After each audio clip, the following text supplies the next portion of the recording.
Ok, então a nossa questão agora é o seguinte: temos aqui essa tabela 3.1, ela mostra a proporção que cada íon presente na água do mar representa da massa total da água. Tá? Então a gente tem listados acima os íons, todos os íons, assim, os principais íons negativos. E abaixo, os principais íons positivos, e cada um deles com a proporção que eles representam na massa da água do mar, tá? Em termos de parte por mil. Então, os íons negativos, eles são responsáveis por 21,861 partes por mil da massa da água do mar. Seria 2,1861%, tá? São 21,8 partes por mil.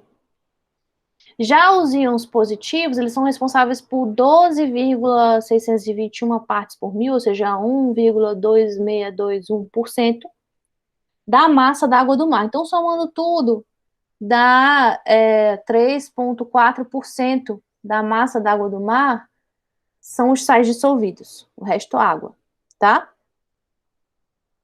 Agora, a proporção de massa corresponde aos íons negativos é consideravelmente maior do que a proporção de massa que corresponde aos íons positivos. E aí a pergunta é, por que então a água do mar não carrega uma carga líquida negativa? Tá? E o motivo é o seguinte: massa e carga são coisas diferentes. Então a proporção de massa depende completamente da massa molecular.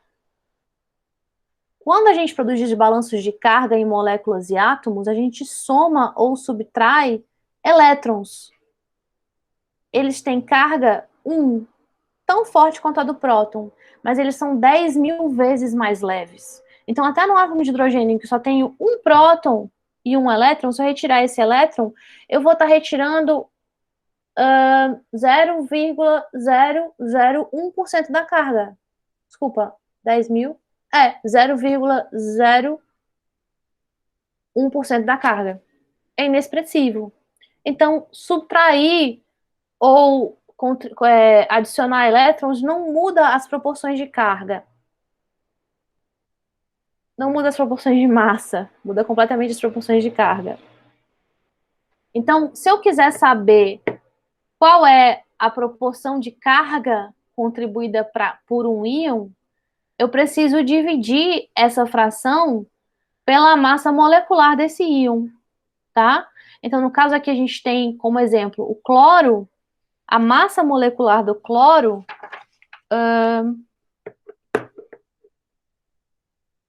é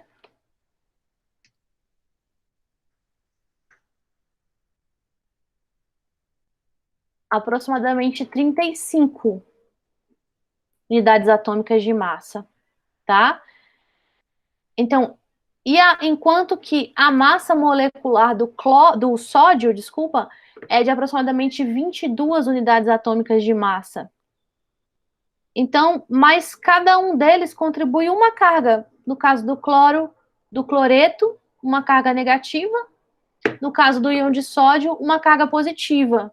Então, é como se eu tivesse uma pessoa pesada carregando uma carga negativa a mais do que a sua neutralidade, e uma pessoa bem mais leve carregando uma carga negativa a menos, de forma que ela tem uma carga positiva líquida.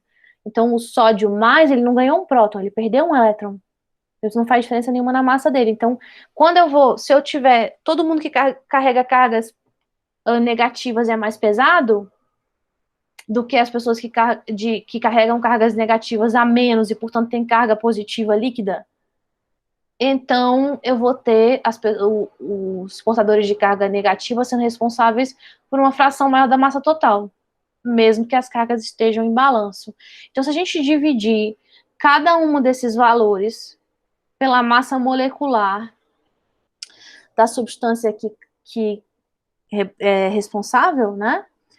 E então a gente vai ter as proporções de carga de um lado e de outro. Então eu vejo, no caso, comparando cloro com sódio, o cloro tem massa maior, 35 comparado com 22. Se eu comparar as segundas substâncias de cada lista, então eu vou ter sulfato, se não me engano, SO4, comparado com magnésio.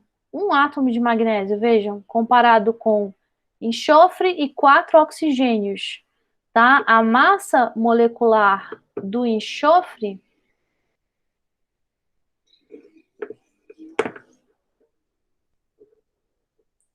é, procurando aqui,